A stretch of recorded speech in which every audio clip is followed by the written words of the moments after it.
Tenaga kerja sama finansial kan emang nggak bisa lepas ya. Kamu butuh tenaga kerja berarti butuh biaya yang banyak juga, kru-krunya. Dengan adanya AI ya, kalian bisa mencurahkan ide, video atau foto itu nggak perlu yang ribet nyari orang ya, cukup komen AI aja. Ya, semakin berkembangnya teknologi ya, intinya adalah kita juga sebagai manusia itu intelektualnya juga harus semakin tinggi gitu kan. Ya, teknologi semakin maju, manusia juga dituntut untuk berpikirnya semakin maju juga.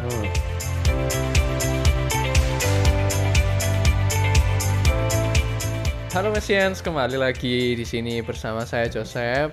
Dan sekarang saya lagi ditemani sama Minmax Adam. Dan kita lagi ada di konten Upskilling with Maxi yang ke-5. Oke, jadi mungkin kita perkenalan dulu ya. Di sebelah saya ini ada Max Adam. Ya, perkenalkan, nama saya Adam Mustafa. Saya di Maxi sebagai videographer. Jadi saya ini bekerja di bawah supervisi dari Bapak Joseph. Kalau saya sendiri, teman-teman Maxian mungkin sudah sering lihat saya ya di YouTube-nya Maxi. Ya, saya sebagai digital marketing tapi di bagian visual gitu ya. Nah, Minmax Adam ini adalah tim dari YouTube. Jadi kita berdua adalah tim YouTube. Jadi kalau teman-teman Maxians lihat kita syuting-syuting sendiri ya, kita pasang-pasang sendiri. Ini di balik layar itu kita berdua nih yang nge-build YouTube gitu. Terima kasih. Oke, mungkin di hari ini di sesi yang kelima ini, upskilling yang di kali kelima ini kita bakal bahas tentang visual marketing di era deepfake dan AI. Nah, kira-kira menjadi ancaman atau menjadi peluang nih. Nah, mungkin kita bakal nonton dulu ya beberapa video deepfake. Oke ya. Jadi ini ada video deepfake gitu ya. Nah, ini dari deepfake-nya dari Simon Cowell. Simon Cowell ini salah satu juri di America Got Talent ya. Seakan-akan ada di dua posisi gitu ya. Jadi juri juga jadi talent yang sedang bernyanyi di sini gitu. Dan ini dari segi deepfake-nya ini kalau kita lihat di thumbnail awalnya ini seperti terlihat real ya, real min gitu ya. Dari segi postur muka dan sebagainya, dari lightingnya juga, dari shadow-nya itu kayak ini keren banget sih. Ini udah level up sekali daripada zaman dulu. Zaman dulu deepfake juga udah ada, cuman mungkin dulu itu sangat terlihat itu ya kalau misalnya gantian. Jadi kan kalau dulu dari dulu juga deepfake juga ada kan di zaman lama. Cuman kayak seakan-akan ditempel aja gitu kan wajahnya. Dan deepfake zaman dulu ciri khasnya tuh low resolution. Nah, iya low resolution dan di sini kita lihat ini udah HD gitu ya. Meskipun memang ini nggak bisa 1080 tapi ini tetap HD gitu ya. Lihat dari mukanya Simon Cowell yang asli ini nggak jauh beda gitu ya. Ini terlihat kayak lebih tua aja, yang sebelumnya lebih muda. Oke, itu yang pertama ya. Ini yang kedua ada realistic AI videos generated.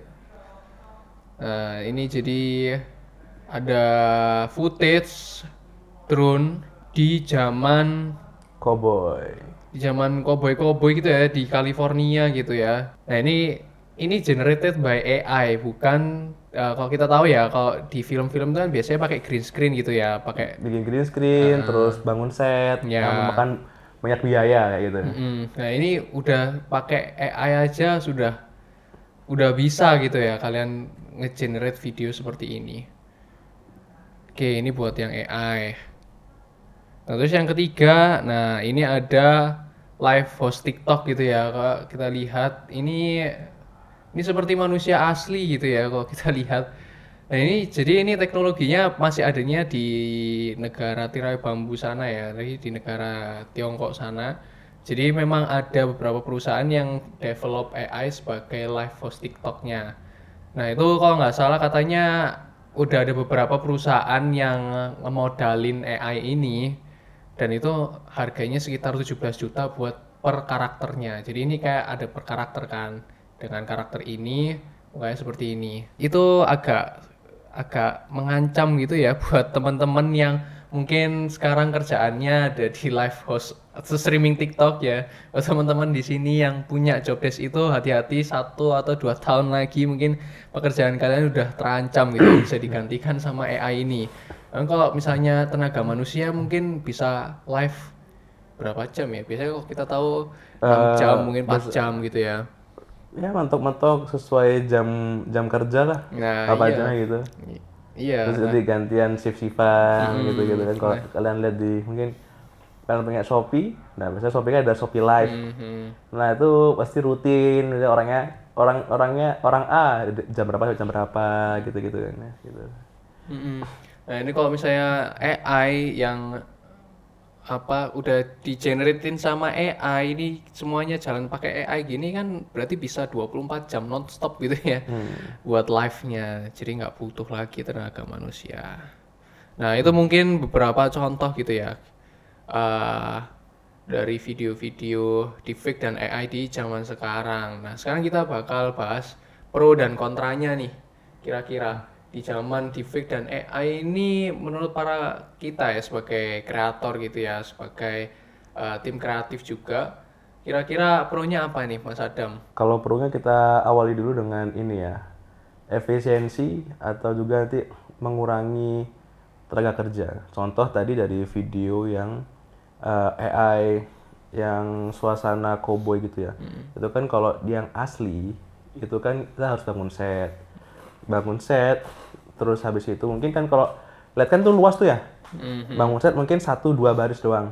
Nanti sisanya bakal di animasiin atau gimana gitu kan, atau pakai green screen kurang tahu saya kayak gitu. Nah, sedangkan kalau misalkan sudah pakai AI itu kita nggak perlu macam-macam gitu, nggak perlu bangun set, nggak perlu apa, tinggal di komen aja di AI-nya, kelar. Jadi kayak contoh yang tadi gitu kan, tadi kalau kita bikin setup butuh tenaga kerja yang banyak, butuh dari tim art ya, tim art director, terus nanti tenaga kerja yang bangun gitu-gitu loh. Ya kalau misalnya dari tenaga kerja, kita juga lihat tadi ada streaming TikTok itu live house Oh streaming iya. juga kan, itu nggak perlu lagi tenaga manusia yang bakal nge-live-in, tapi sudah di generate sama AI. Jadi kan kalau manusia kan perlu istirahat ya. Nah betul, kalau AI ini Enggak. kan nggak ada habisnya ya.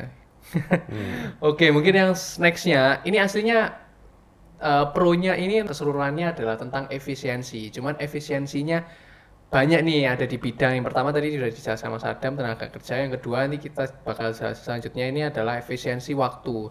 Nah kalau kita tahu efisiensi waktu ya kan AI ini juga udah masuk di software editing gitu ya. Kalau kita tahu misalnya kayak di Adobe Premiere atau di CapCut itu kayak ada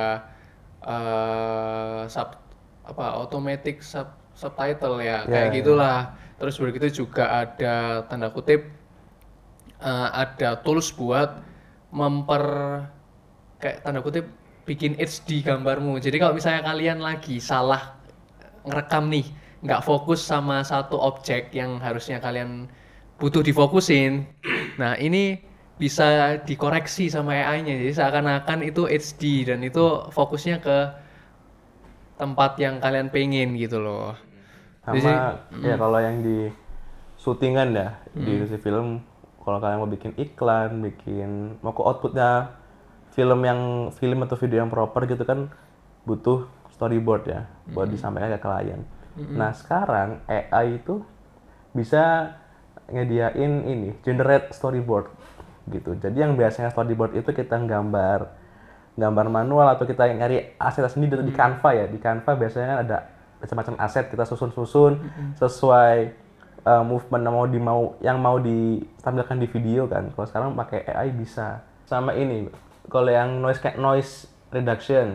Nah, biasanya kalau manual kita harus pakai Audition terus ya diturun-turunin diturun-turunin gitu-gitu. sendiri. Biasanya gitu. Nah, kalau sekarang kan toolsnya di Audition, baik di Audition maupun di Premiere kan tinggal diklik enhance, kelar. Gitu. Jadi bisa di enhance juga. Kalau misalnya suaranya masih kayak kurang atau apa, kurang ngebas dan sebagainya itu bisa di enhance pakai tools. Jadi hitungannya kayak software editing itu sudah terisi sama eh, tools-tools AI dan juga tadi ada di pembuatan storyboard gitu ya. Oh ini kalau kita misalnya butuh footage tanda kutip butuh footage yang susulan gitu ya. Ya, ya, Misalnya ya. kita belum sempat kita butuh footage lain, misalnya footage jalanan atau apa buat memperkaya video kita atau apa. Ya memang kan ada tuh stok-stok video, Stok-stok video ada, cuman kan ini kadang kalau monoton gitu ya ya karena barangkali butuh sedikit. komen khusus gitu, pengennya ada apanya, contoh jalannya ada objek yang seperti ini. Nah, kan kalau cari satu-satu kan susah ya. Ya. Belum tentu dapat. Nah, kalau di AI kan tinggal di komen aja. Tolong buatkan suasana jalan dengan karakter seperti ini, seperti ini. Ya, pokoknya promptnya jelas dan lengkap. Itu nanti pasti juga bakal sedetail itu. Iya. AI itu bisa seperti yang kita inginkan. Nah, mungkin yang ketiga itu juga ada efisiensi finansial gitu ya. Jadi dari segi tim krunya, terus juga dari segi misalnya tenaga kerjanya seperti yang tadi saya bilang konten live hostnya dan sebagainya, itu kan kita nggak perlu mengeluarkan biaya lebih buat kebanyakan tenaga kerja gitu Tenaga kan. kerja sama finansial kan emang nggak bisa lepas ya. Kamu butuh tenaga kerja berarti butuh biaya yang banyak juga, kru-krunya. betul. Dengan adanya AI ya, kalian bisa mencurahkan ide video atau foto itu nggak perlu yang ribet nyari orang ya, cukup komen AI aja. Betul sekali Mas Adam. Ini tuh kalau financial buat dari segi production atau mungkin company-company yang mau bikin video gitu ya bisa saving money aja sih. Ya. Karena ada AI. Kalau dari segi pro-nya itu aja sih, mungkin kita langsung ke kontranya aja ya. Menurut para kreator nih kayak gimana nih? Nah, untuk kontra ya, karena AI ini kan salah satu produk teknologi. Kita hidup ini kan adaptasi ya. Manusia pengen bekerja lebih mudah segala macam. Pengen, oh nanti aku pengennya pakai digantiin robot aja lah biar kayak gini lebih efisien. Nah, ini kan hubungannya sama sosial. Ya. Dengan adanya AI ya, terutama AI, kita bahas AI di sini, itu bisa mengancam tenaga kerja. Kalau bagi kita di industri kreatif, itu kan bakal berdampak sama yang kayak animator, ilustrator gitu-gitu loh. Contohnya kayak yang tadi video yang cowboy itu, Ya, Gold Rush. ya. Nah, gitu tuh kan kalau bisa lihat kalau misalkan geli ya, itu kan kayak kesana agak animasi gitu ya. Nah, itu kan saya bisa dikerjakan sama animator. Tapi AI bisa gitu ya. Betul, betul. Nah, terus Iya. contohnya gini, Ini contoh aja. dari kecemburuan sosial ini yang tenaga kerja ini itu ada di iklannya Pak Prabowo yang iklan makan bergizi gratis. Itu kan yang dikerjakan sama Komdigi tuh. Komdigi ngerjain iklan itu menggunakan AI. Klaimnya dari Komdigi itu sudah sesuai kreativitas karena AI kan lagi booming, lagi viral. Ya, ya. Terus dari Komdiginya bilang kalau mereka sudah menggunakan tools macam-macam dengan sentuhan manusia segala macam kan buat kreativitas itu. Tapi hasilnya banyak yang kurang. Memang saya akui sih kayak saya kurang puas dengan hasilnya kayak gitu ya. Apalagi ini sekelas pemerintahan. Karena kan image pemerintahan kan kalau dalam publik itu kan mau nggak mau harus baik toh. Harus baik, itu wajah kita, wajah Indonesia, wajah instansi kita gitu. Mungkin kalau kalian sudah lihat ya, ada yang nggak rapih tuh. Ada yang nggak rapih kayak tangannya pas ada scene yang dia tangan anak kecilnya itu megang kayak kotak makannya itu kayak ada yang hilang-hilang gitu, kayak nggak konsis lah jumlahnya. Terus wajahnya Pak Prabowo juga kadang aneh, kadang enggak gitu kan. Terus setelah itu kayak ada bocor kotak bekal itu kayak kesannya kayak ada yang tumpah. Nah gitu. Oke. Gitu. Nah sekelas Komdigi kalau kayak gitu kan kayak agaknya kesannya aneh ya. Iya, iya, Gitu betul. loh. Jadi kan kayak seakan-akan masa sekelas Komdiki nggak bisa datengin ilustrator atau animator gitu ya. Karena kalau dikerjakan sama manusia mungkin bisa lebih detail gitu ya. Kalau kita tahu sendiri generate AI memang bisa kita minta sesuai yang kita mau lewat prompt gitu ya. Tapi untuk mengkoreksi beberapa detail, terutama yang kecil-kecil sekali, itu kan susah ya kalau di AI. Karena ya udah kita mintanya ini, dia udah kasih misalnya opsi 1, opsi 2, opsi 3 gitu ya. Nah, kalau misalnya kita search sama opsi 1 tapi ada cacatnya, kita nggak bisa ngubah ngutak-ngutak lagi kan. Ya, ngutak-ngutak itu apa ya bahasa Indonesia ya? Wah, Ya pokoknya QC lah di Nah, ya kalau ya. kita kan ada namanya QC. Ini memang perlu dipertanyakan ini. Jadi quality control dari Komdigi bagaimana gitu. Nah, Ya. emang kan juga dengan munculnya kayak gitu ya hasil yang kurang memuaskan juga membuat geram para animator, ilustrator, seniman yang lain Ya, ya. ya. Soalnya kan kita lo bisa, kenapa kok nggak cari gitu loh. Nah Ya, itu ya. salah satu kecemburuan sosial ya karena ada yang AI tadi karena AI viral ya, dianggapnya kan AI viral nih. Terus mungkin dari komdiginya kan menganggap wah kalau AI lagi Pengen enak nih, relevan nggak pengen sih? relevan Ya. betul, pengen relevan tapi ada yang lupa QC karena masih diperlukan seniman-seniman gitu. Intinya adalah bikin teman-teman kreatif di sini lapangan kerjanya terancam. Ya, kayak gitu. Mungkin yang kedua kita bisa langsung ke hukum yang belum lengkap tentang penggunaan AI. Nah, kalau kita tahu ya sekarang kayak deepfake tadi, misalnya menduplikasi wajah orang. Nah, itu kan mengambil data ya. Itu kan dari data di internet. Jadi misalnya ada orang terkenal kalau kita tahu yang tanda kutip sering di deepfake itu kan muka-muka selebritis gitu kan yang paling muncul paling sering di Google misalnya ya di pencarian orang-orang di film-film dan sebagainya itu kan juga pencurian data nggak sih itu kan termasuk privacy nggak sih kalau Kalau menurutku sih penduplikat. enggak juga ya, soalnya kan kayak gitu kan ngambil data yang udah diupload sama si empunya wajah Nah, ya. ya sudah diupload tapi kan penggunaannya untuk Nah, konteks apa? ya itu. Nah, itu kan hukumnya masih masih belum apa ya, belum sedetail itu. Terus kalau kita tahu juga ada beberapa konten seperti voice over gitu ya kalau kita tahu. Voice over juga ada yang ngikutin suara artis gitu-gitu. Nah, itu kan juga kayak masih belum hukumnya itu masih belum benar-benar tanda kutip mengikat lah dari segi AI karena ya ini lagi teknologi ini termasuk baru gitu ya ke masyarakat baru mungkin sekitar sejak COVID nggak sih benar-benar ke up itu kan pas COVID tuh sebelum COVID memang sudah ada cuman benar-benar orang-orang beramai-ramai ini viral dan sebagainya itu kan sejak COVID dan sampai sekarang gitu kan AI ini.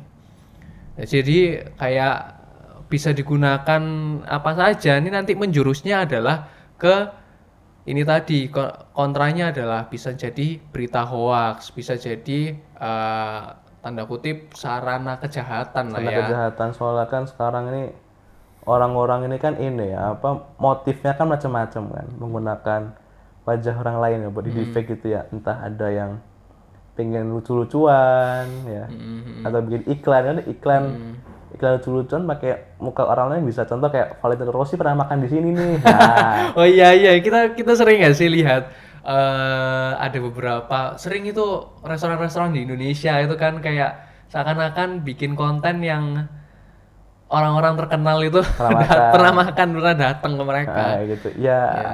ya kalau itu sih masih kayak gimana ya? Ya bener gak bener ya. Bener Tapi gak lucu bener juga ya. ya ya. Bener gak bener. Nah terus motif yang lain juga kadang buat kejahatan. Contohnya yang setahu saya itu revenge porn. Hmm. Jadi revenge porn ini kan biasanya bentuknya kan kayak ada emang kedua orang yang saling suka berbuat seperti itu terus direkam kan. Iya iya. Biasanya ada juga yang dia ini nyebar fitnah dengan cara ditempel mukanya itu loh. Iya seakan-akan ada gitu ya padahal Iya. kan nggak pernah terjadi. Nah gitu melewati deepfake ini tadi ya kebanyakan ya. Dan itu kayaknya udah berjalan cukup lama ya kok deepfake itu udah dari zaman dulu. Ada contoh ada orang yang nggak pernah melakukan Sesuatu. sesuatu kayak gitu terus tiba-tiba oke ditempelin, diviralin, makanya bisa kena kasus UU ITE. Iya, iya, betul juga. Dan mungkin dalam segi yang hoax yang tadi kamu masalah di-share ke grup keluarga itu loh, yang apa sih? Yang Apa sih itu? oh jadi kalau misalkan kan kalau konten-konten di FB ya, apalagi kalau saya lihat mbah saya kan, biasanya kan ada konten footage-nya ini macam-macam, tapi ada voice over dari Google gitu-gitu loh, Hmm. yang bikin hoax-hoax gitu loh. Kadang-kadang gitu, kadang bener kadang enggak kayak gitu tuh kadang. Ya, ya, ya. Nah gitu, pokok harus lihat aja kebenarannya. Jadi di zaman AI ini, AI itu baik dari voice over, baik dari visual itu tetap harus kita itu cross check lagi gitu, nggak bisa mentah-mentah. Memang di industri yang cepat kayak gini ini kadang industrinya cepat, terus kitanya juga terima cepet, Iya, nggak ya. mau cross check. Nah nggak boleh, kita harus cross check dulu. Ya. Ya, semakin berkembangnya teknologi ya. Intinya adalah kita juga sebagai manusia itu intelektualnya juga harus semakin tinggi gitu kan. Ya, teknologi semakin maju, manusia juga dituntut untuk berpikirnya semakin maju juga. Jadi nggak sembarangan buat menerima suatu informasi itu ya dan sebagainya. Nah, mungkin juga ini nanti bakal lanjut ke pertanyaan tentang originalitas. Kan ada beberapa banyak video yang mungkin mencantumkan ini video ini generate by AI gitu ya. Tapi ada beberapa orang juga yang ngepost video itu nggak ada tulisan generate by AI-nya. Jadi kita nggak bisa tahu ini adalah video originalnya dia atau dibuat sama AI karena sudah se Seril detail itu, ya, seril itu, memang. udah kayak gimana ya? Tanda kutip itu sulit membedakan mana yang AI, mana yang enggak kayak gitu kan. Kalau orang jeli, kalau footage-nya kayak agak smooth gitu kan, agak smooth terus. Agak low resolution gitu kan. Ya kalau sekarang nggak sih, kalau sekarang udah high high gitu kan, wajahnya smooth, terus habis itu motionnya kadang kayak agak aneh ya, kayak geraknya agak agak gimana gitu ya sih AI. Tapi kan Iya, mungkin bapak kita, orang tua kita gitu kan iya kadang mungkin nggak kurang tahu. jeli. Nah itu Iya, bahaya. iya. Makanya perlu perlu ada tulisan generated by AI. Apalagi Betul. buat info-info berita ya, apalagi ya gitu. Kita sebagai kreator pun juga kadang dilemanya adalah beberapa orang nggak menanyakan originalitas atas produksinya kita. Kadang kayak ada karena mungkin ya ada beberapa orang yang sulit membedakan mana yang AI, mana yang enggak. Makanya itu kita harus kenapa harus selalu mencantumkan memang kalau misalnya video ini generate by AI ya kita harus tulis generate by AI. Kalau memang ini karya kita sendiri ya sudah kita memang berhak buat ngeklaim itu. Tapi kalau misalnya ini bukan karya kita sendiri, kita generate-nya by AI, tapi kita nggak mencantuminya, terus seakan-akan apa ya, seakan-akan kita yang buat gitu loh kan, itu perlu dipertanyakan kan originalitasnya, tanda kutip kan susah juga buat mempercayai orang zaman sekarang ya, mungkin lebih ke pinter-pinter aja sih gimana caranya kita buat bersikap dan menanggapi sesuatu di era seperti ini. Kita next ke solusi dan bukan solusi ya. Ya gimana nih masa depan visual marketing? Cara kita bersikap sebagai kreator gitu ya dan user di masa depannya ya saya percaya bahwa AI ini bakal berkembang banget, bakal banyak membantu kita sebagai kreator dalam segi editing, pre-production dan post-production. Jadi sebelum production dan setelah production gitu ya. Jadi segi editing dan juga sebelum editing. Nah, karena dari apa? Mungkin dari contohnya kayak pembuatan storyboard gitu kan. Itu kan sebelum produksi gitu kan. Nah, nanti kalau misalnya setelah kita syuting, nah apa? Kita butuh tools-tools AI. Misalnya kita kurang footage bisa generate AI. Kita mau ngedit, kita juga bisa tools-tools AI di softwarenya kita. Nah kayak gitu memudahkan banget dan kayaknya semakin berkembang mungkin nextnya mungkin bisa sekarang pun kita nggak perlu voice over bro, kita hasilnya juga kadang kalau bikin video tertentu kita kan bisa bikin voice over yang apa ya, kita tinggal ketik aja mau ngomong apa nanti bisa di voice overin gitu kan. Ada namanya web itu Artlist ini tuh isinya tuh stock sound effect musik. Nah Yang terbaru itu dia punya teknologi buat voice over. Jadi kita cukup ketik aja mau voice over gimana, nanti bisa pilih mau nadanya suara mau kayak gimana. Itu bagus banget sih. Itu salah satu web kreator. Itu bayar tiap bulan. Nah, keren. Nah, itu salah satu ya contohnya. Terus apa lagi nih kira-kira di zaman kayak gini tuh, Mas Adam sebagai kreator nih menurut Sebagai kamu gimana? kreator apalagi ini kita di marketing ya, visual di marketing itu memang kalau menggunakan AI ya, aku setuju sama yang Komdigi waktu itu ya, yang tadi kita bahas ya. Komdigi bilang kayak mencoba relevan apa, soalnya kan zamannya sekarang zaman AI ya, saya setuju memang zaman AI. Tapi kita harus bijak juga, kita sebagai kayak marketing juga harus ke QC ya, soalnya kan kita kalau ngeposting dengan nama perusahaan kan nanti jelek bagusnya kan dinilai ya, bakal dinilai. Maka kita perlu adanya QC. Lebih bijak dan lebih jeli lagi sih. Kayak kalau dikerjakan sama manusia aja masih bisa ada cacatnya. Apalagi kalau dikerjakan sama teknologi kayak gitu kan. Tetap sama teknologi itu tetap bisa ada cacatnya gitu guys, ya kan. Intinya adalah ya memang di visual marketing ini sangat membantu gitu ya. Kita mau bikin video apa aja, kita mau dalam segi pre dan post production tadi sangat dibantu oleh tools-tools AI yang ada. Kayak gitu sih mungkin masalah terancam atau enggaknya dari segi videographer. Nah, ini gimana nih sebagai kru videographer? Kalau kru videographer sih nggak merasa terancam gimana ya. Aku nggak masalah mau ada video yang pakai AI atau enggak. Soalnya kan kita sendiri kan kerjanya kan berdasarkan supervisi dari sutradara kayak gitu. Jadi sutradara maunya apa ya kita lakukan, mau gimana ya kita lakukan. Nah, pastinya dari si sutradara itu sudah merencanakan nih, udah nge-breakdown kan sama dari atasan, dari produser, sudah tadi OP segala macam kan sudah ngatur lah. Ya itu tinggal apa eksekusi aja. Tapi ini bakal beda cerita kalau misalkan AI dalam kayak proses penyampaian berita, info-info yang di sosial itu bakal beda cerita. Mungkin bakal lebih bijak lagi, gak boleh hoax atau segala macam. Kalau dalam marketing ini kita harus lebih banyak eksperimen sih, tetap relevan zaman Ya, aja betul, betul. gitu. Nah, yang penting juga sebagai marketing harus tahu norma-normanya aja. Nggak apa-apa, pokok isinya aja sih. Ya, AI ya. kan AI kan merupakan bentuk ekspresi aja, ekspresi gitu. Jadi nggak masalah sih. Nah, Masalah terancam apa enggak sih aslinya kalau sebagai kalau di bidang kreatif ya, sebagai di industri kreatif itu tetap selalu harus ada human touch-nya ya. Karena suatu karya yang ada human touch-nya sama enggak itu kerasanya sangat berbeda. Ya, kita tahu sendiri lah kayak yang beradam ini Mas Adam udah jelasin kayak videonya Pak Prabowo dan lain-lain. Itu kan karena tanda kutip kurang dari sisi human touch-nya.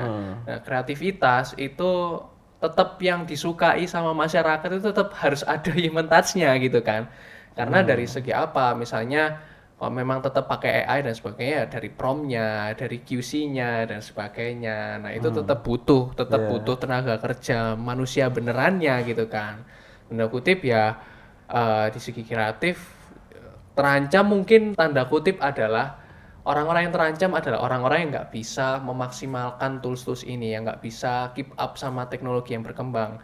Jadi apa? Nggak tahu caranya pakai AI-nya dan sebagainya. Jadi tanda kutip mereka masih tradisional lah. Nah kan sedangkan kita kok tahu di pro-nya adalah efisiensi tenaga kerja gitu kan. Orang-orang yang tanda kutip kerjanya masih tradisional ya pasti bakal kena efisiensi gitu kan. Ya kan dari segi teknologi yang sudah berkembang jadi jumlah kru dan sebagainya mungkin bisa berkurang gitu kan. Jadi dari segi production dan sebagainya itu harganya juga bisa lebih murah gitu kan. Dari efisiensi finansial juga. nah kita bahasnya dari ini ya, apa proses kerjanya ya. Kalau misalkan hubungan sosialnya, contoh kayak nanti kan kalau dalam bernegara gini kan kita nggak jauh-jauh dari tenaga kerja mah, jumlah pengangguran apa segala macam. Kita nggak sampai situ ya teman-teman. Kita nggak sampai situ. Iya, Kita iya. cuma bahas bagaimana kayak sistem kerjanya Ya, gitu. pokoknya intinya adalah kalau misalnya memang kalian masih pengen kerja, kalian kalau masih pengen relevan dengan sekarang, masih pengen punya kerjaan yang baik, kalau kalian nggak mau kena PHK dan sebagainya ya, kalian harus bisa keep up sama teknologi yang ada gitu. Soalnya mau nggak mau orang yang nggak melek teknologi, orang-orang yang nggak mau belajar itu pasti disingkirkan kayak gitu sih. Itu ya tanda kutip ya dalam segi sosial dan sebagainya ya sanksi-sanksi dan lain-lain ya kita nggak akan bahas di sini karena kita bahas lebih ke caranya gimana kita tetap keep up sama teknologi yang sudah berkembang. Mungkin ada beberapa patah kata yang mau Minmax Adam jelaskan lagi di sini. Mungkin mau share-share apa teknologi AI yang paling baru yang dipakai sama Minmax Adam di dalam proses kreatif. Kalau aku sih makainya biasanya buat generate ini ya, footage ya. Ini namanya Imagine Art kalau nggak salah. Nah itu cukup dengan komen aja, nanti dia bakal nge-generate beberapa hasil dari komen kita. Kita tinggal pilih aja yang sesuai sama kita gitu. Sama ini artlist yang saya sempat aku singgung tadi, artlist tuh macam-macam guys. Jadi kalian langganan sebulan, bayar sebulan ya, tiap bulan itu nanti kalian bakal dapat namanya SFX, terus musik, terus ya macam-macam lah yang hubungannya sama nanti audio sama visual, sama yang tadi yang voice over yang kita bisa atur suara yang mau seperti apa, nada yang kayak gimana, nanti mau suara perempuan atau laki-laki, mau yang suaranya berat atau suaranya yang lembut, itu bisa diatur di situ. Itu kalau nggak salah kayak baru dari di artlist. Bisa dipersonalisasi ya, lebih personal lah. Ya. Oke, jadi gitu aja sih teman-teman Maxians buat upskilling kita di hari ini tentang visual marketing dan deepfake AI sebagai ancaman atau peluang. Oke, kita bakal ketemu lagi di upskilling berikutnya. Maxi Academy, salam magang maksimal.